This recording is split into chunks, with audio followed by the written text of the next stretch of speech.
Mateus capítulo 5, versículo 33.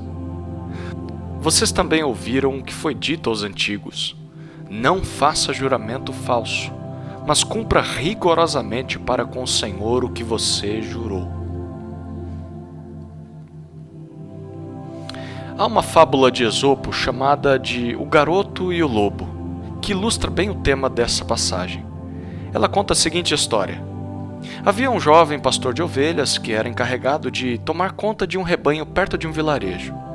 Esse jovem era muito brincalhão, e por isso decidiu pregar uma peça nos donos daqueles animais. Vez ou outra ele gritava desesperado: "Olha o lobo! Olha o lobo!" E os moradores e donos dos animais vinham correndo apavorados ao local do pasto, desesperados por imaginar as suas ovelhas sendo devoradas pelo lobo. Mas quando chegavam, descobriam que tudo não passava de uma brincadeira do jovem pastor, uma mentirinha inocente. Isso aconteceu umas 3 ou 4 vezes. Acontece que um dia um lobo de verdade se aproximou do rebanho. Então o jovem pastor, agora realmente apavorado, tomado de medo, gritou desesperado: "Por favor, venham me ajudar! O lobo está matando todo o rebanho, dessa vez é verdade!" Mas dessa vez os seus gritos foram em vão. Ninguém deu ouvidos aos seus apelos, porque a sua fama era de mentiroso. O que podemos aprender dessa fábula? Que ninguém acredita em um mentiroso. Mesmo quando ele decide falar a verdade, um homem sem palavra é um homem sem honra. Os líderes dos judeus na época de Jesus também tinham essa mesma convicção. Eles valorizavam muito a palavra de alguém. O problema é que essa importância era dada apenas para grandes questões, e não para todas as coisas da vida. Para eles, você tinha de ser fiel ao que diz só quando faz um grande juramento, com a mão no peito e tudo mais. Mas, quando eram questões do dia a dia, como prometer chegar em certo horário, isso poderia não ser cumprido, pois não era tão importante quanto o juramento. Nesse texto, Jesus quer consertar essa visão errada de como deveriam ser as nossas promessas. Cristo veio para cumprir a lei em sua vida. Isso significa que ele tem todo o direito de interpretar corretamente o que os mandamentos de Deus queriam dizer na verdade. E no versículo 33 que lemos, Jesus quer deixar muito claro o que foi dito sobre o juramento. Ele se refere a algo que foi ensinado aos antigos, os antepassados daqueles judeus, que foi transmitido até aqueles dias a eles. Esse ensinamento era composto de 2 ordens. A primeira é: não faça juramento falso. Era uma ordem clara sobre não quebrar um juramento feito a alguém. A segunda ordem é: cumpra rigorosamente para com o Senhor o que você jurou. Ao invés de prometer algo e não cumprir, os antigos ensinavam que tudo aquilo que for prometido a Deus deve ser quitado, deve ser pago e resolvido.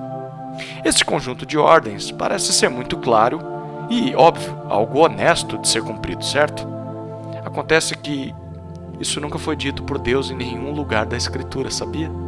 Na verdade, esse era um resumo dos líderes religiosos daquela época de algumas leis do Antigo Testamento.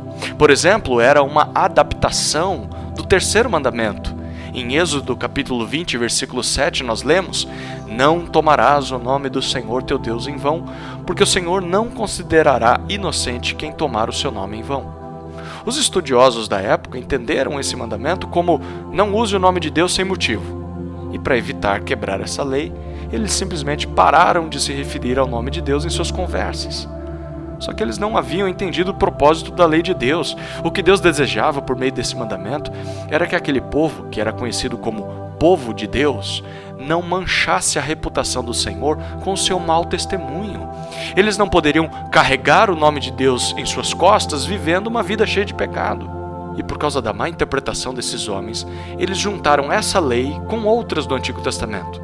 Eles uniram a este texto passagens como Levítico 19:12, que diz: não jurareis falso pelo meu nome, profanando o nome do vosso Deus, eu sou o Senhor.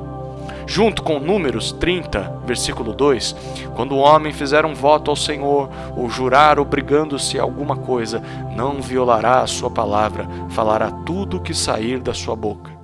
Bom, a conclusão de tudo isso foi o que lemos neste versículo 33. A lei proibia juramentos irreverentes.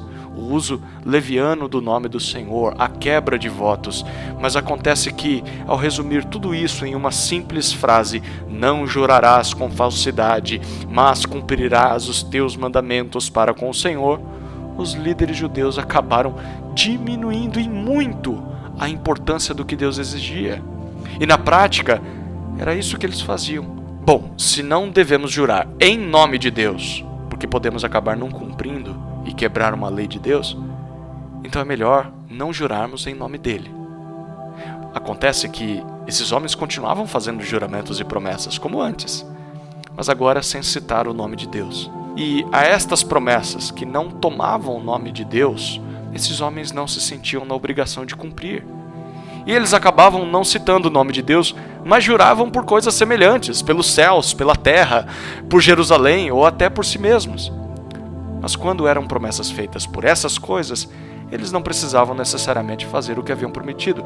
Então na prática funcionava assim. Se a frase era, eu juro por Deus, a pessoa iria cumprir o que prometeu. Ou se era, eu juro pelo céu, pela minha pátria, pelo rei, pela minha mãe e até por minha própria vida, então você não teria como ter certeza se aquilo seria cumprido. E qual você acha que era a maioria dos juramentos e promessas de um judeu? Tudo menos por Deus.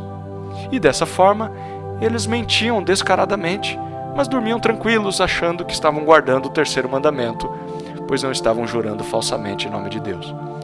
Que incoerência, não? Pois é. É isso que Jesus está condenando e consertando em sua fala. Portanto, antes de observarmos o que ele irá nos dizer a partir do versículo 34, precisamos parar e pensar. Deus se preocupa com aquilo que prometemos. Não só com as grandes coisas quando juramos em nome dele, mas também com as pequenas coisas. Mesmo quando juramos ou prometemos sem tomar o seu nome como garantia. Deus espera que sejamos verdadeiros em todas as coisas, sejam nas grandes promessas, sejam nas pequenas promessas. Que essa reflexão sirva para transformar o nosso coração nesse dia, de modo a falarmos a verdade, seja por meio de juramentos, seja simplesmente por algo que nós prometemos, que o nosso desejo seja sempre cumprir aquilo que falamos. E que Jesus nos ajude. Amém.